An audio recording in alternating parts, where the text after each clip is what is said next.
In today's topic, actually, I would like to go through file systems basics, and I would like to go over the disk partitioning, the mount and unmount things. I think that's all. That's that much only I can cover, I believe. So we'll go over that now. So agenda is, as I had mentioned, so it's going to be file system basics or introduction of the file system, and then we will go through the partitions. What are the partitions types and things like that, and also the file system types also we'll be looking at. Actually, logical volume management, I don't think I can do it today, so we'll do it tomorrow. Yeah, so these are the things that I'm having in mind for today. Okay, so coming to file systems, what is the file system is all about? So file system is something which is basically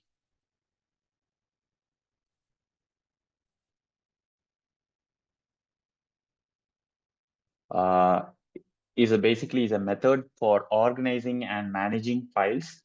When we say organizing and managing files, so this means including storing the file, accessing the file, that is read file, write content to a file, or it could be retrieving data from the disk, things like that. So for all of this, actually, there's a concept, there's a method that we need to have so that the system would be able to easily retrieve the data that we have stored.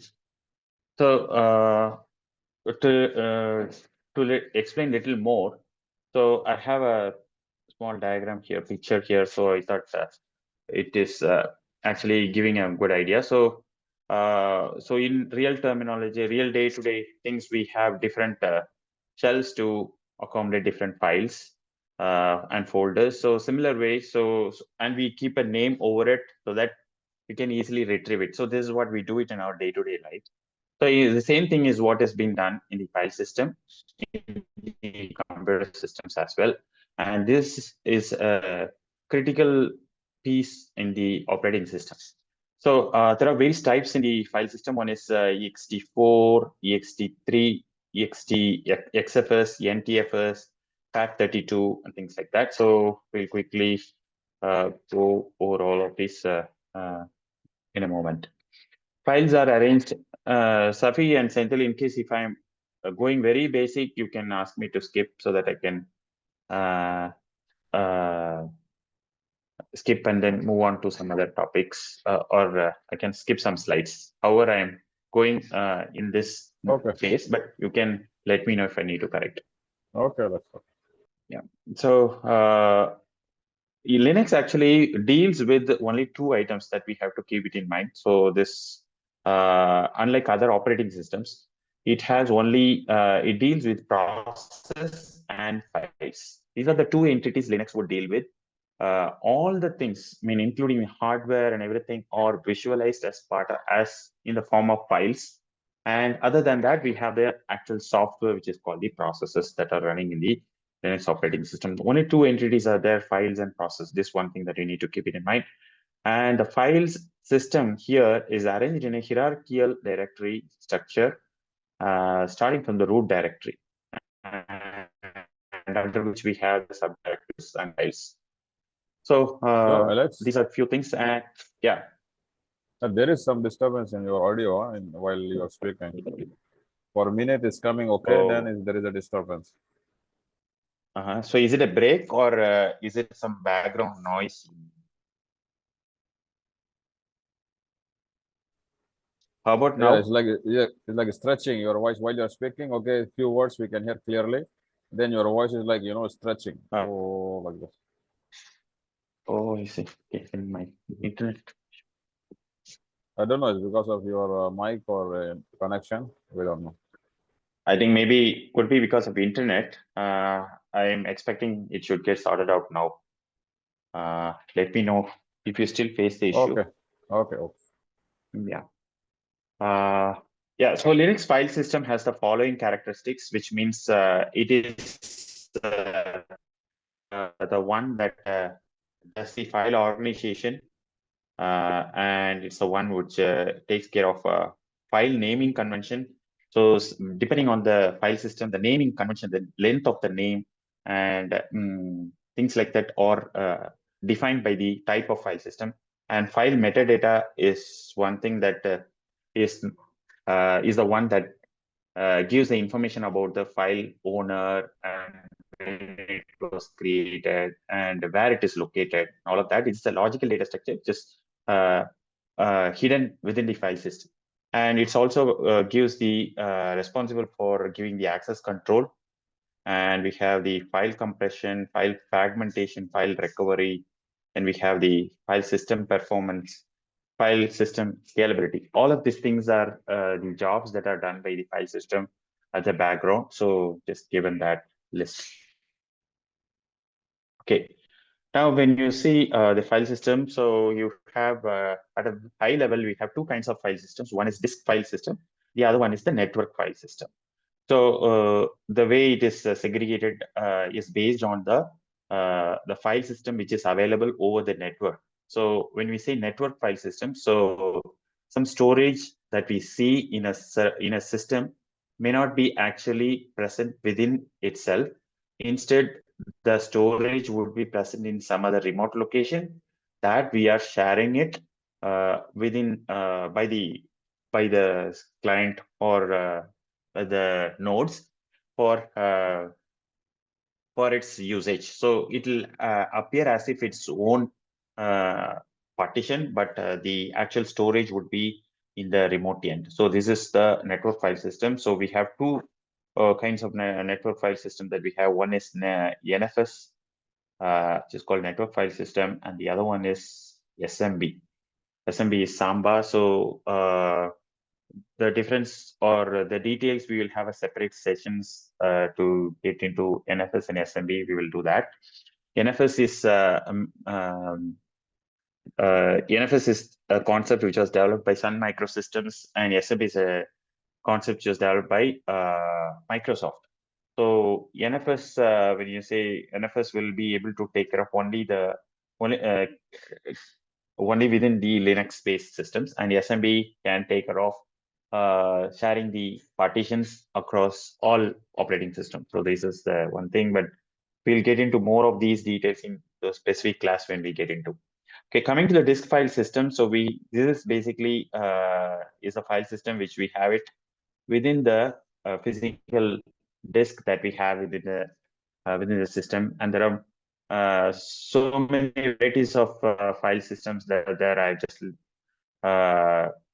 listed only few things. Ext it started with Minix is the first file system that that was developed, and then ext1, ext2, ext3, ext4, and xfs. These are the XFS is predominantly being used in Red Hat, and ext4 is predominantly being used in the Ubuntu-based systems. And if you see NTFS is a Windows-based file system. And if you go to cloud, you have EFS, Elastic File System, and so on. So many other file systems are there. So all of these file systems, as I had mentioned, so these are file systems which will work upon the physical hard disk that we have within the local system. Okay. Okay, so the types, file system types. So we have the ext for all of that we have seen.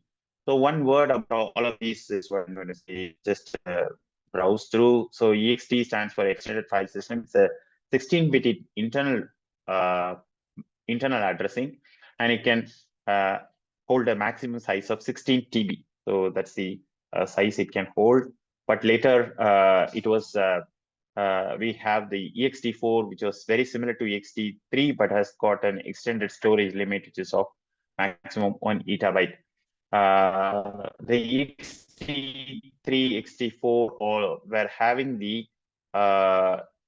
features of journaling. So journaling is something which will be very useful when something goes wrong in between.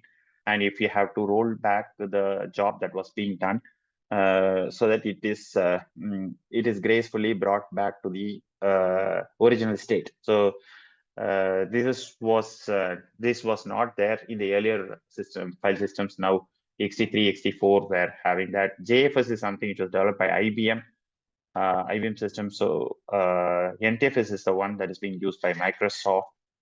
And we have the XFS is the one which is high performance file system that performs parallel IO operation, fast data recovery, and in case of crash. So this is the one which is available in Red Hat systems, meaning CentOS is having XFS by default in its partition. So we'll take a look at that. So EFS, I told, this is one that's being used in AWS EC2. Okay. So in case if you want to know which file system is running in your system, you can give this command parted -L or -T. So all of this will tell us the file systems that is running in our system. Okay, maybe I can show my system also.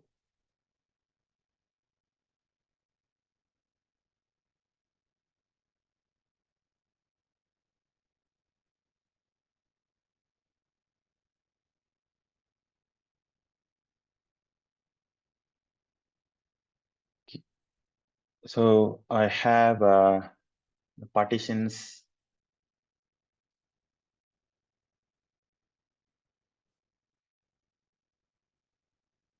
I have 3 disks in my system at the moment. There's a SDA, B, and C. So the SDA, B, and C are called as the disks or the physical disks. So in real time scenario, so these are actually, if you have a on-premises equipment, this actually we have hard disks in different sizes. So we'll have to buy this hard disk and have this installed in our hardware. And once we install this, these kind of names will come. So the more number of disks we have, so it will go on with SDA, B, C, D, and so on. So with this disk, we can have our partitions. So in my case, SDA, I have 2 partitions, SDA1 and SDA2. So these partitions are created by the CentOS itself during installation. So these are, I am not done on my own. These are done by the system. And SDB and SDC are created by myself, and these are 1 GB each. Okay, so if you want to see which file system is there, so you can see these file systems are shown over here. So if you see, the root is mounted on this LVM. This is done by CentOS, and the file system is XEFS. So this is a file system that's used by CentOS, and the ones that I have created are also created based on XFS. And okay, so there's a concept called mounting. We'll get into mounting in a moment. Okay. So coming to the file system structure, so it's a 2-part file system software implementation, but though it's a theory, I think like it might be good to know this information. So there will be an API which will be called from the user applications, and this kernel would have this API, and which will invoke the commands that are given by the virtual file system.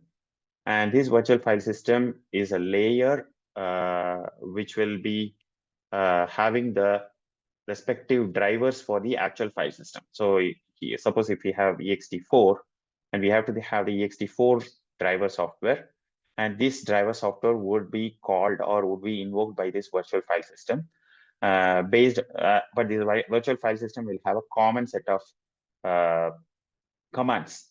So based on the file system that we have configured, these commands will invoke the respective file system drivers to do the job. So what are the jobs of file system operations? So it's a create operation, file create, file delete, and sometimes we may need to copy also. So all such operations are done by this way. So this is what is called as the two-part file system software implementation. And it's possible to have multiple file system within the same system. Within a same local system, we can have multiple file system running on it.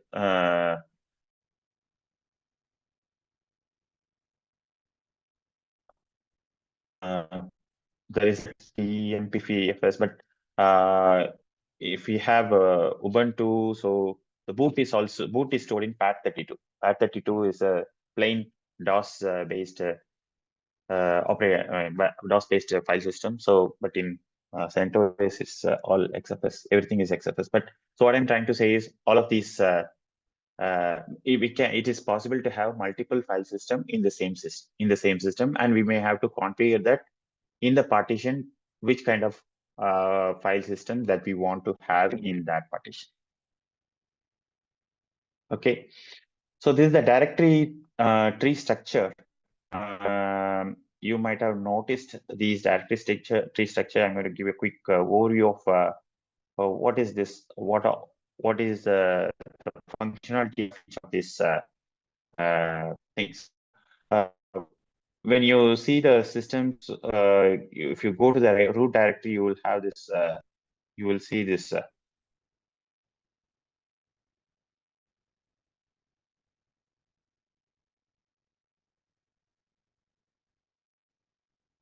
Root directory, and root directory, you have the directories like bin, etc, sbin, usr, var, dev, home, lib, lib, mnt, opt, proc, root. So these are the directories that you would see in case if you go to the root directory and put ls, list the directories and files under the root directory, you will see these kind of directories here. Okay, so what is the purpose of these directories? So bin is a directory that's a short form for binary, which means all user command binaries are stored here. So binaries in case if you're wondering what's a binary is something is a piece of software which would be used by the system to understand. So it will be in its own language is the binary language. So the system can able to execute it, and then it can able to understand it.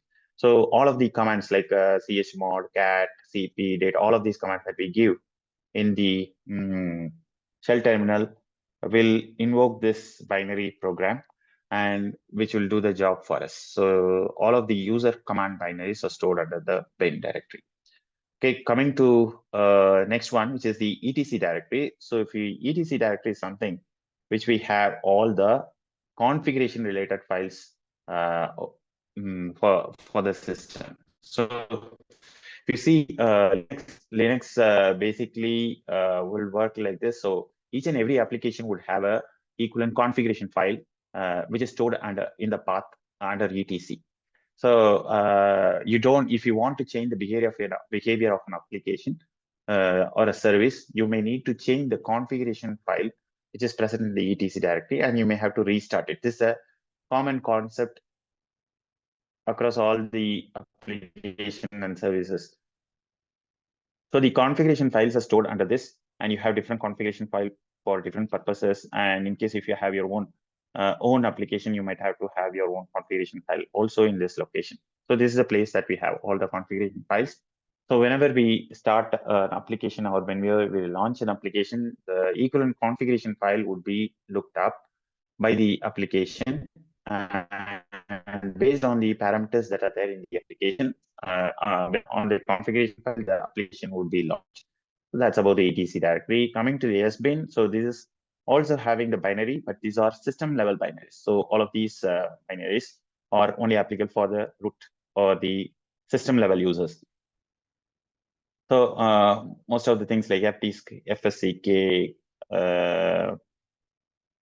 yeah, so most of the things which are used by the system level things are binaries are stored over here. So next comes the USR. USR is the Unix system resource directory. So this has the subdirectories like user bin, user include, USR lib, and USR local, USR share, all of that. So you have some more commands that are there in some command binaries are there in here. And include will have the include which is required for the development, C program development, or whichever programming that we do. So there's a piece of thing that we would include, and those things are all present here and the libraries. So these are actually meant for C programming, Java programming, and things like that. So all of these things are stored over here. And local is the place that we have our local software. So whatever software that we install or whatever thing that we install on our system, so it will get presented in the USR local. So and USR share will have the static data shareable across all architectures. So that is the data that would get shared across all architectures. So yeah, there are multiple architectures. We have x86, and things like this. Some data are common for all of these architectures. Those things are stored over here. And finally, you have the USR share man. Man is nothing but the man page. I think you are aware of this. Man is a manual, the built-in manual which is stored in the Linux system.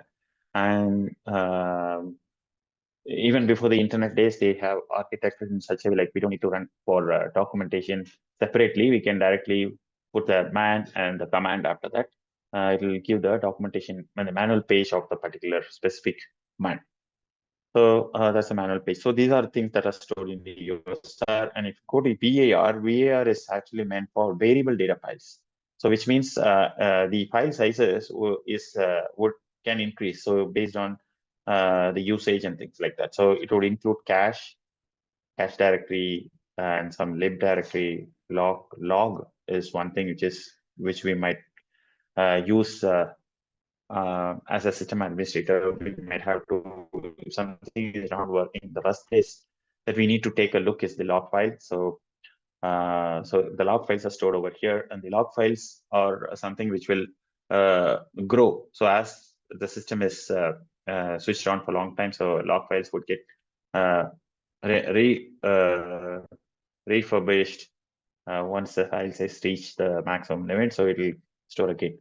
Var spool will have the related things about the mail, email, and under spool we have cron related things, cups, and mail related things. So, and var temp will have the var temp will have temporary files saved between reboots. So all of the files that are saved between reboots are stored over here. These are the things that are there under var. And if you go to dev is a place where you can find all the device related files. So all the hardware files are stored over here.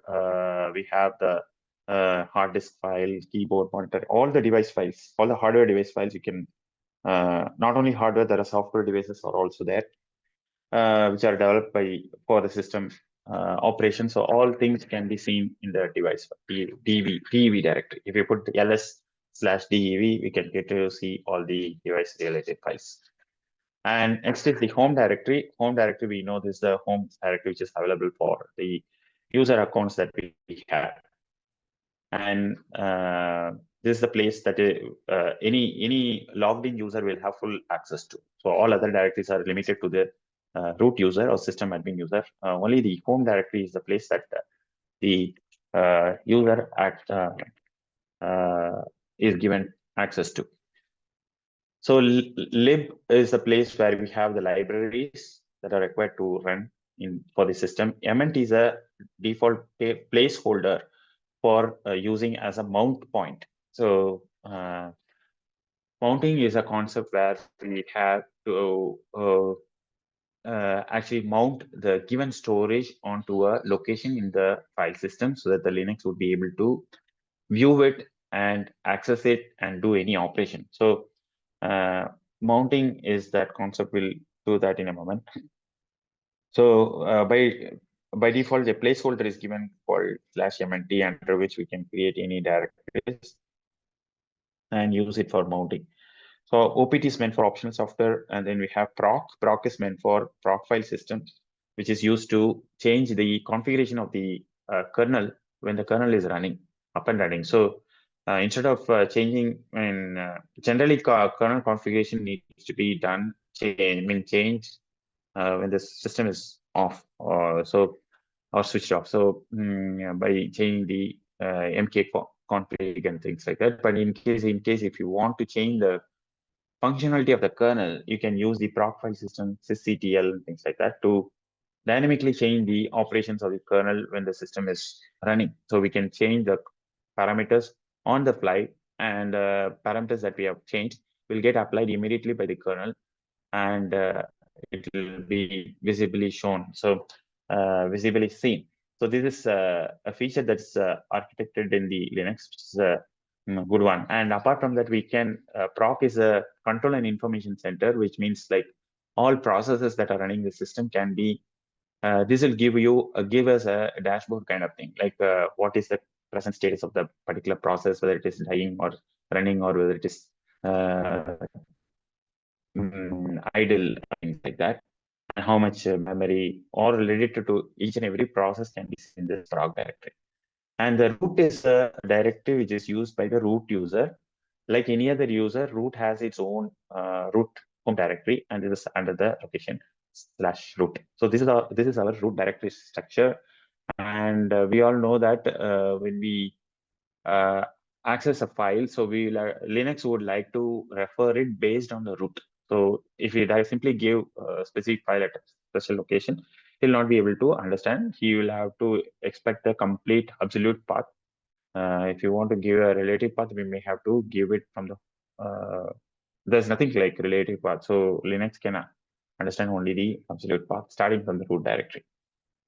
So that's about the root directory structure. So we'll move on to this one.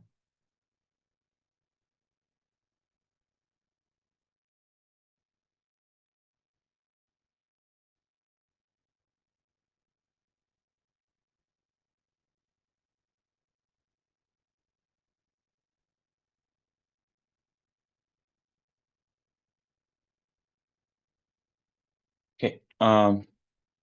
Okay, now we are going to see about partitions. Okay, disk partitions. So uh, to give a quick analogy, so if we have a big space, living space or anything, so we normally use it by partitioning it. Why do we do that? So for efficient usage. So if we have a big space, living space, so we segregate into living room, dining room, and things like that. So that's for efficient space, and this is the very reason that we have partition in the systems as well. Partitions are logical units created on a drive of a specific size, and it's for efficient usage. Information about the partitions are stored in a partition table. This partition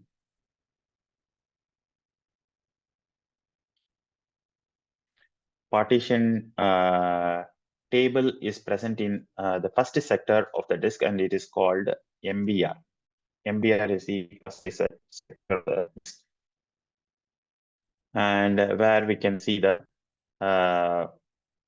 partition table information. So we'll see what is the partition table information. So if we see here, this where the partition table information is stored. So once we partition the disk, so we will have to enable the file system on top of it, which file system we would like to use for that partition. And that's called formatting. And only when we format the disk would be, or the partition would be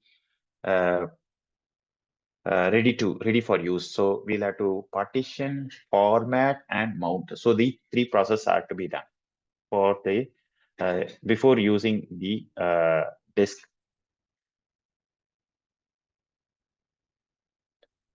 Okay, so the picture that is there at the bottom is showing the original disk space is here, and we have the first boot sector, we have the partition table information, and in this case we have three partitions, partition 1, 2, and 3, and each and every partition we have a logical structure information of the file system along with the data. So data is one that we know. The logical structure is the one that I talked about as metadata. So all of these metadata, which has the inode, super block. So all of these things are stored here, and for each and every partition, so this logical structure would be there, and along with that there will be a data that is storing inside the partition. Okay, so Coming to partition types, there are three kinds of partitions. One is primary partition, second is extended partition, logical partition. Primary partition is generally where the operating system is booted from, and we may need to set as active to notify that the OS that this is the place the OS needs to be booted from. And coming to extended partition is special primary partition, which can be subdivided into logical partition. This is special primary partition, subdivided into logical partition. You can see the things that is shown in this picture. So the physical drive is shown in the green cylinder, so at the outer side. Under that, we have a primary partition, which is shown in blue disk, and we have the extended partition stored in yellow disk, yellow cylinder kind of thing. And under that, we have the logical partitions, which we can create inside the extended partition. Extended partition can have any number of logical partitions. These are the different kinds of partitions that can be there in the Linux system. Okay, so when we have a disk which needs to be included into the system, so as I had mentioned, we need to insert the disk that we have purchased from the market, install the disk that we purchased from the market in the hardware that we have. Once we insert or complete the hardware installation, the next thing that we have to do is the partition. So this partition is the one that we just now seen. So basically, we'll have to create the partition, and next one is the while doing the partition, we'll have to mount it. We may have to mount the partition after formatting it, and the mounting it. Once we mount is complete, so the disk partition will be there as part of the file system. So that's how it will be, and we can see the things that this is the below. I mean, these are the steps that we can do to have to create a partition. Okay, so I'm just given this steps based on the virtual system. So I have the virtual system, virtual machine. In case if you have a actual system, it might be a little different, but so these steps are meant for the virtual system. So first thing is we need to go to the VirtualBox manager. This is the hypervisor. Go to the hypervisor and add the artist that you want to add, and that's very similar to the one that I just talked about. Like after purchasing the disk from the market, so we'll have to insert it in the or do the installation in the do the hardware installation, and once we finish the hardware installation, it will be available for use within the system, but it will not be seen by the Linux, or Linux will not be able to access it since it is not mounted. So that's the first step. And second step is actually to second step, we can view the added disk. And third step is where we want to create the partition. And the command to create the partition is fdisk and give the name of the disk. So if the name of the newly added disk is DevSDB, so we can give the disk name here. And fdisk is a utility, and it will ask for multiple options. And we may need to first to create a new partition. P for primary partition, and we can give the first sector and last sector in case if you are aware. Otherwise, we can keep it as default. And we can press T for formatting or keeping it in the Linux. Since we are going to use it for the Linux operating system, we have to give it T. And once we finish it, so we can say the partition by giving W. So this will get updated into the partition table. And after fourth step, we can create the file system. The command to create the file system is mkfs.exfs/dev/sdb1. So previously it was sdb. Now we have successfully created the partition, and we will have the partition name, which is 1, 2, 3. Partition names will go by 1, 2, 3, 4, and so on. So we can see the partition name that we have created. So partition name would be sdb1, and we can give the sdb1 here, and that will create the file system. And once we have the file system, so the command last command is to mount the file system onto the location, onto the root directory structure, so that the newly added disk storage would be visible for the Linux system. Okay, so I'll quickly show this in the Linux.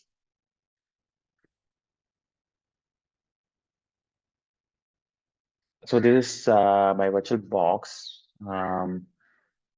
Not sure whether how far is relevant to you, but however, I thought I'll show it to you.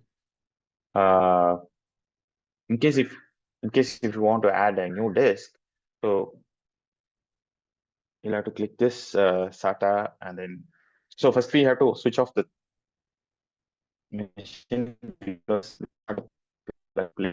hard disk session is not plug and play. I mean, it cannot be done while the system is on. We'll have to switch off the systems. I have another system to switch off. So if you see here, so go to storage and SATA, and you can add hard disk. And you may have to create one. If you don't have, I don't have anything, so I have to create one. I create one, so it'll by default say the VirtualBox disk images. That's what it is. And I don't want to pre-allocate, so you can give the size 20 GB. I'm not going to click the finish button because I don't have that much of space. So once you click yes, so you'll have the disk created. So once you have the disk created, when you switch on the system, you will be able to see the disk visibly seen here. So in this case,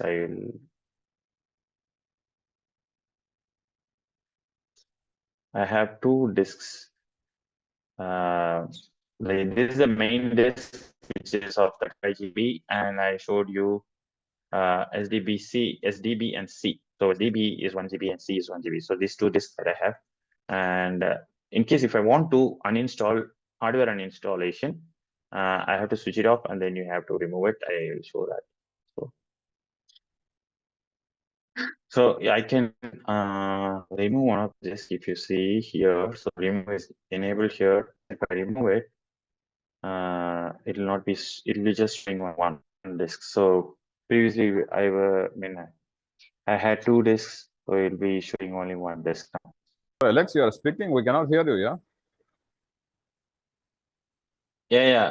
I'm not speaking, Sapisa. I'm just Okay. waiting for Okay. my CentOS to come Okay. up. I'm No problem. No problem. yeah.